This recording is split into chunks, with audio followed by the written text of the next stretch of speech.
Akasiki Ekinihiiro Karasho kishiro mtawuni ya Kabwohe a Senevin Gardens kozi okurgo mu Rushema nibo bigwira urubuga.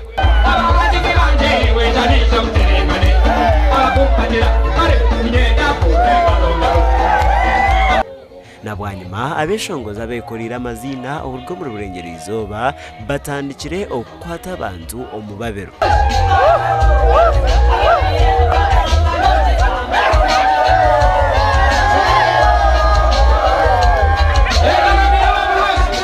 Abeshongozi aba basimire Radio West ahabwo kutungura entaranta zabo eri kubahereza umugisha gwo kweshongora abantu babo abari kubano bahurira ebyeshongoro ahari za radio.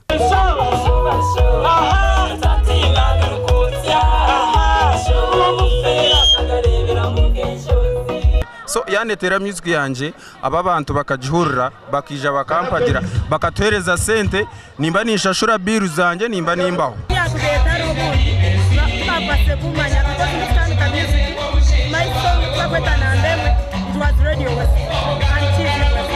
Ana nagwa manga beminji munakurangu by all means ne capture kabyona bya Uganda yona na hero yihanga etwire ba customers ba clients abyango batagera bateresha mitu munonga. Abanyakabwohe basimira obuhereza bwa Radio West kandi aba baraganise okwija kwejumira Ekinihiiro ebirabiro na mushanju okwezi kwa mushanju achayikache.